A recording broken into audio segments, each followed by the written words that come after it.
Good morning, students. Today we can see the third chapter in class 11th, that is the plant kingdom.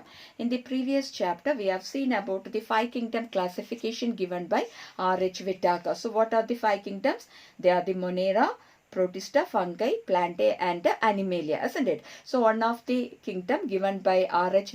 Whittaker in the five kingdom classification is plant kingdom. About this we can see in this chapter.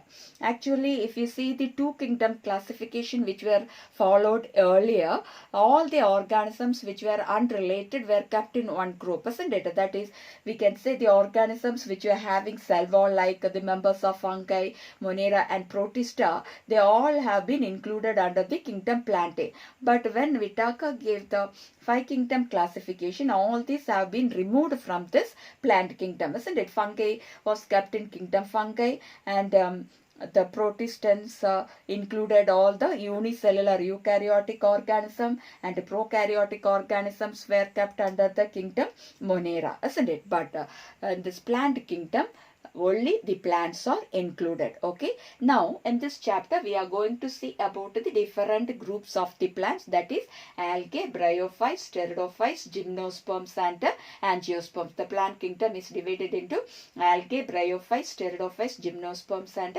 angiosperms. About that we can see in this chapter. Before going into that, first we can see about the classification system, how the plants were classified. That we can see there are various classification systems followed in the classification of plants. They are the artificial classification system, natural classification system, phylogenetic classification system, numerical taxonomy, cytotaxonomy and chemotaxonomy. First is the artificial classification system. Actually, this classification was based on gross superficial morphological character. What is morphology? Logy means study. Morpho means external character. So, study about the external character is called morphology. What is that gross morphology? All the external characteristics, when it is considered, that is said to be as gross morphology. Okay. So, here the artificial classification system was based on the gross morphological characters, like habit of that plant, or color, number and shape of the leaves, etc. So these are some of the superficial morphological characters, isn't it? It also included the vegetative and the sexual characteristics. What is vegetative characteristics? The characteristics which are not involved in sexual reproduction, that is vegetative characteristics. Then what is sexual characteristics? The part which is involved in sexual reproduction, that is andrecium and gynoecium. What is this andrecium? It is the male reproductive part of the flower, and gynoecium is the female reproductive part of the flower. The andrecium is formed of stamens, gynoecium is formed of pistils or carpels. Okay, so that is the sexual characters, and vegetative character is the other parts other than the andrecium and the gynoecium. So these two were also considered for artificial classification system. Okay, various taxonomists gave various artificial system of classifications, and one among that is given by Carolus Linnaeus. Okay, Carolus Linnaeus also gave one artificial classification system. Okay, and in this equal weightage was given, equal importance was given to vegetative characters and the sexual characteristics. Okay, so this was not accepted by everyone. Why? Because most of the vegetative characters will be easily affected due to the change in the environment. So if any change is there in the environment, their superficial, external or the vegetative characters may get affected. Okay, so they were not ready to accept this. So that is about the artificial classification system.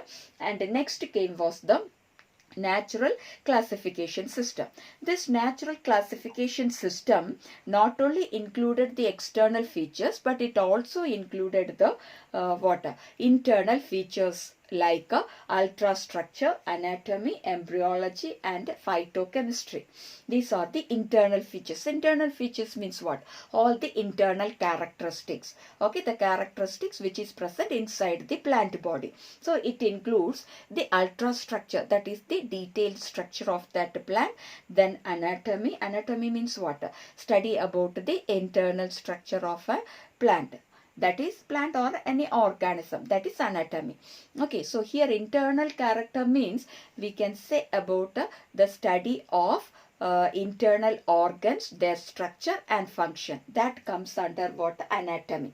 Then what is embryology? Logy is study. Embryo means the developing embryo, isn't it? So study about the development of the embryo is called study about the embryo development is called embryology.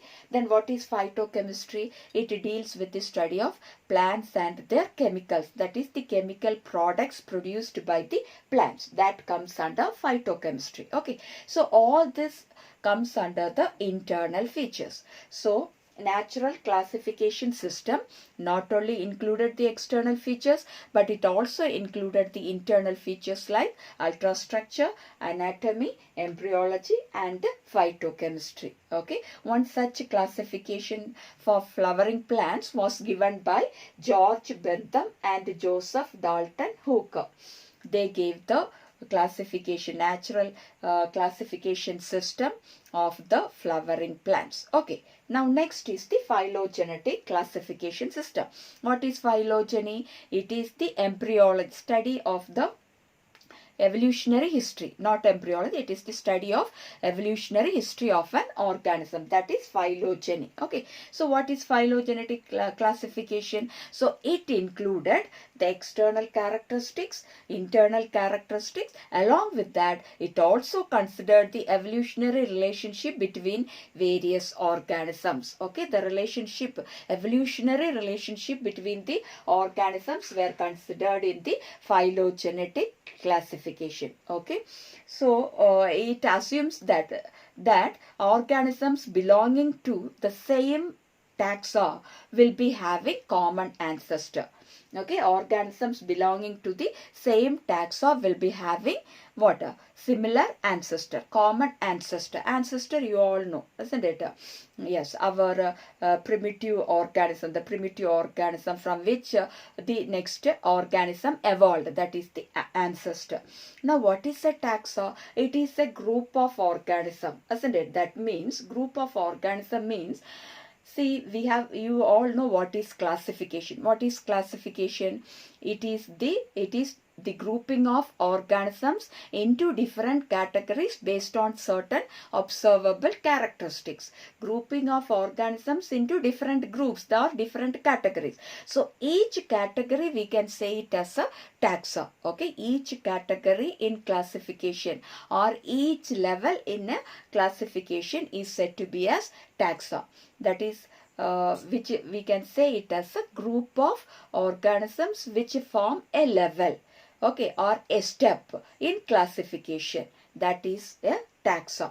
So here for example we can say plant is one group. It is a very big group, isn't it? So in that smaller group we can say wheat, mango. Like that, if we say it represents only mango, that is one taxa. Wheat means only all the wheat plants, that is one taxa. Or dog, that is one taxa. Or cat, that is another taxa, isn't it? So if you are taking a taxa, all the organisms belonging to that taxa will be having what?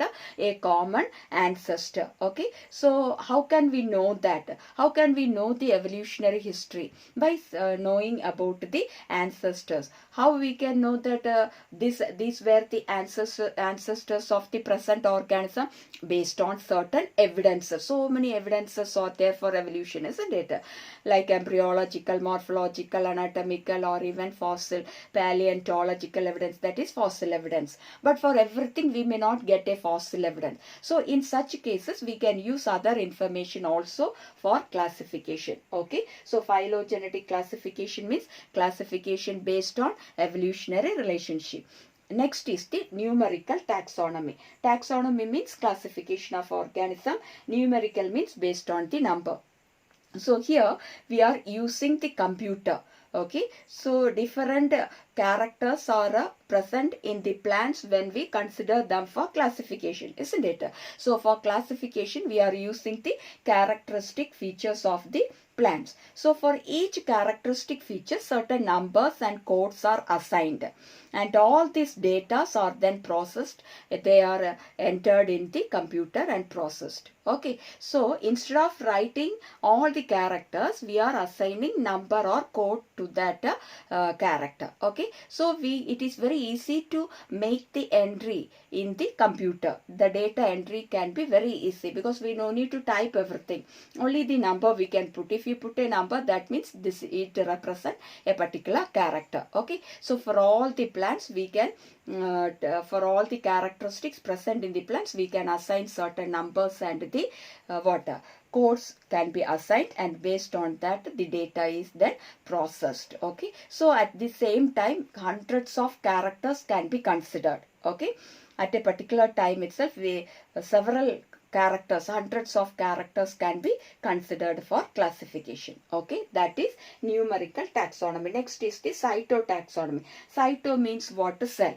So it is based on the cytological information. That means what? Based on the information available inside the cell, isn't it?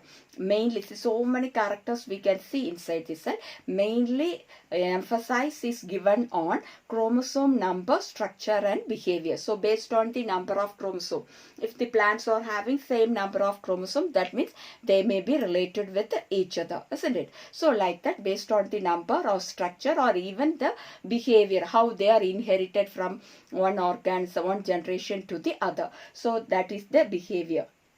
So based on all this, the classification is done, and that is said to be a cytotaxonomy. Now the last one is chemotaxonomy. What is chemotaxonomy? It is based on the chemical constituent of the plant cell.